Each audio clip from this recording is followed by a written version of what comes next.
Hello viewers, welcome back to my channel colour and craft creation. এখনও পর্যন্ত আমার চ্যানেলটি সাবস্ক্রাইব করেননি, তারা সাবস্ক্রাইব করে পাশে থাকা বেল আইকনটি প্রেস করে দিন। তো আজকে আমি দুর্গাপুজো স্পেশাল একটা জুয়েলারি টিউটোরিয়াল নিয়ে চলে এসেছি, যার সম্পূর্ণটাই আমি ক্লে দিয়েই বানাবো। তো ফার্স্টে আমি হার্ডেনার আর রেজিন পার্টটা মিক্স করে এরকম রুটি বেলার মতো করে বেলে নিচ্ছি। আর জবা পাতা কম বেশি সব বাড়িতেই থাকে। তো এই জবা পাতা ভালো করে বসিয়ে তার উপরে আরেকবার একটু বেলে নেব বেলনি দিয়ে। তো তাহলে যে জবা পাতার যে ছাপটা সেটা সম্পূর্ণরূপে বসে যাবে, যার জন্য একটা রিয়েলিস্টিক পাতার লুক আসবে, আর যেটা জুয়েলারিতে বসানোর পরে খুবই সুন্দর লাগবে।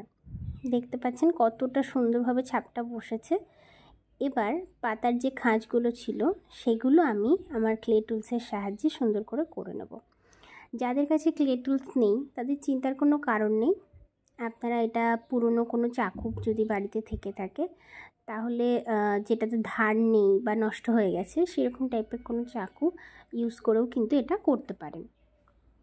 ভিডিওতে লক্ষ্য করলে দেখতে পাবেন যে প্রত্যেকটা পাতা আমি কিন্তু খুব ভালোভাবে দেখে শুনে ডিটেলিং করে নিচ্ছি।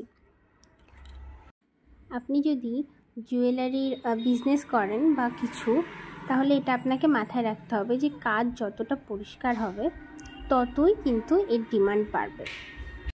তো এভাবে নিখুঁত করে ডিটেলিং অ্যাড করে নেওয়ার পরে আমি ওই পাতাটা শুকানোর জন্য রেখে দেব। ঠিক একইভাবে আরও একটু ক্লে নিয়ে আমি ক্লে টুলসের সাহায্যে এরকম যে কাঠগোলাপের যে টুলসটা থাকে ওটাকেই আমি দেখুন কিভাবে শিউলি ফুলের শেপ দেব। তো ওটা দিয়ে ক্লে কাটার দিয়ে কেটে নিয়ে সুন্দর করে শেপটা বার করে নেওয়ার পরে হাত দিয়ে এরকম দুপাশে প্রেস করে নিলেই কিন্তু আমার শিউলি ফুল অনেকটা রেডি হয়ে যাবে। এমনিতে শিউলি ফুলের তো কোনো কাটার থাকে না, তো সেটা হাত দিয়েই বানাতে হয়। আর এরকম কাঠগোলাপের টুলস থাকলে তো সেটা অনেকটা ইজি হয়ে যায়।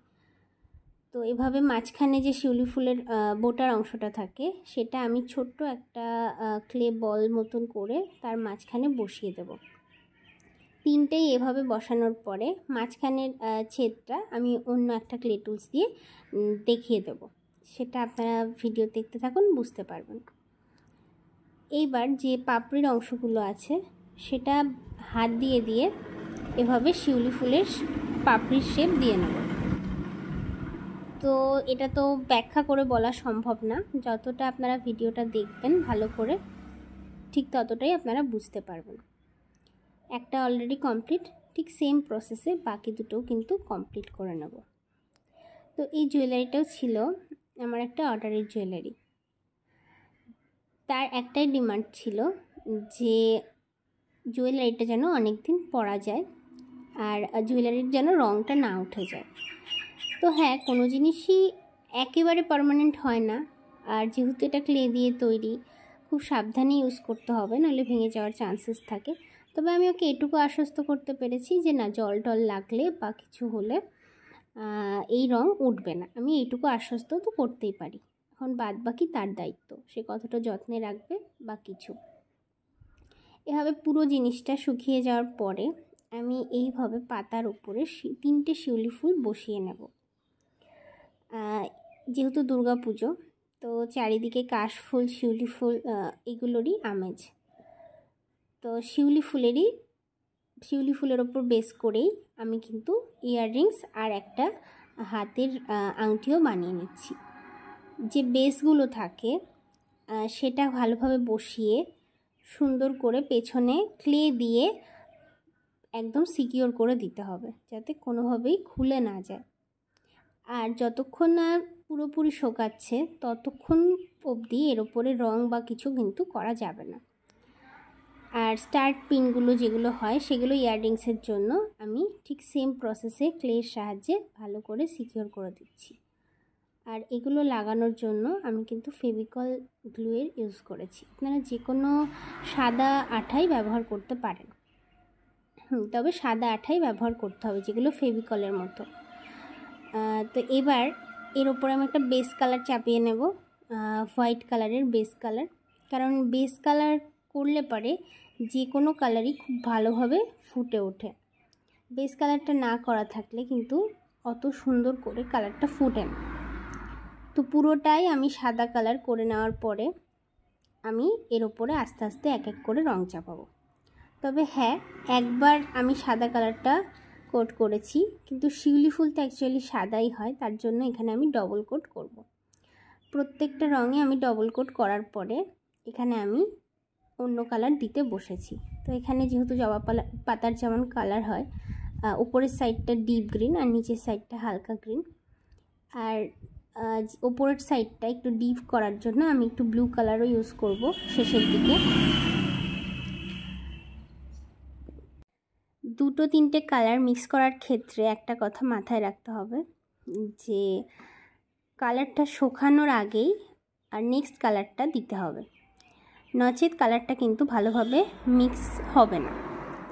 যে কোনো কালার মিক্সিংয়ের ক্ষেত্রেই এটা লক্ষ্য করতে হবে। আর আপনি যদি দুটো টোন আলাদাভাবে দেখাতে চান তাহলে একটা কালার শুকানোর পরেই আর একটা কালার দেওয়া হবে। যেমন আমি বেস কালারটা করে শুকিয়ে নিয়ে তারপরেই কিন্তু এই কালারগুলো ছাপালাম।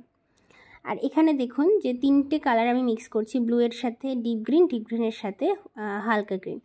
তো তিনটে কালারই কিন্তু আমি না শুকাতেই মিক্স করেছি। এবার রং করার সময় যে শিউলি ফুলের যে অংশে একটুখানি কালার লেগে গেছিলো সেগুলোটা আমি আবার সাদা দিয়ে কভার করে দিচ্ছি, যাতে কোনো জায়গায় কোনো খামতি না থাকে। এভাবে করে পুরোটা কমপ্লিট করার পরে সাদাগুলো সুন্দরভাবে ফুটিয়ে তোলার পরে আমি মাঝখানের অরেঞ্জ কালারটা দিয়ে দেবো, যেমনটা শিউলি ফুলের কালার হয় আর কি। তো যেটুকু যা ছিল সব কমপ্লিট করার পর আমি এখানে অরেঞ্জ কালারটা দিয়ে দিলাম খুব আস্তে করে, এবং খুবই সরু সাইজের একটা তুলে নিয়ে তারপরেই কিন্তু এই অরেঞ্জ কালারটা করতে হবে, নচেত সাদা কালারের সঙ্গে যদি একবার লেগে যায় তাহলে কিন্তু কালারটা পুরোই নষ্ট হয়ে যাবে। আর এরপরে পাপড়িগুলোতেও আমি হালকা হালকা অরেঞ্জের আভা দেব। এটা পুরোপুরি সাদা থাকলে অতটা সুন্দর লাগবে না, তার জন্য আমি পাপড়িগুলোর কোণার দিকে হালকা হালকা অরেঞ্জের আভা দেব। সেটাও আমি খুব দেখে বুঝে শুনেই করতে হবে, মানে এত গাঢ়ভাবে রঙটা নিলে হবে না। তুলিটা একটু জলে ভিজিয়ে তারপরেই কিন্তু সেটা দিতে হবে, যাতে পুরোপুরি কালারটা না বসে যায়, হালকা হালকা একটা অরেঞ্জ আভা আসে। তা আমি এখানে একটা টার্সেল বানিয়ে নিলাম ডলি সুতো ইউজ করে, সেটাকেই আমি ক্লের সাহায্যে ভালোভাবে সিকিওর করে দেব। এই ক্লের সাহায্যে যখন সিকিওর করবেন তখন মাথায় রাখতে হবে যতক্ষণ না শুকাচ্ছে ততক্ষণ কিন্তু এই দড়ি ধরে টানাটানি করা যাবে না। এটা ভালোভাবে একবার শুকিয়ে গেলে না ভাঙা পর্যন্ত খুলবে না। তো এখানে আমি কিছু ক্লে বিডস ইউজ করেছি, তো এটা শুকানো পর্যন্ত আমি এই ক্লে বিডসগুলো কালার করে নেব। দুটো চারটে করে ক্লে বিডস ইউজ করব। হোয়াইট আর অরেঞ্জের কম্বিনেশনে যেহেতু মালাটা, তাই আমি দুটো অরেঞ্জ কালারের আর দুটো হোয়াইট কালারের বিডস কালার করে নেব। তো এগুলো শুকানোর পর টার্সেলের মধ্যে সেফটি পিনের সাহায্যে গেঁথে নেব, যেমন করে পুঁথি গাঁথা হয়। তো এভাবে করে পুরোটা গেঁথে নেওয়ার পরে কিন্তু আমার মালাটা কমপ্লিট। এবার দেখতেই পাচ্ছেন যে কতটা সুন্দর শুকানোর পরে লাগছে। আমি অফ ক্যামেরায় ভার্নিশ অ্যাপ্লাই করে নিয়েছিলাম। সকলের ভিডিও ভালো লাগলে লাইক, কমেন্ট, শেয়ার, সাবস্ক্রাইব করবেন। জয় শ্রীকৃষ্ণ।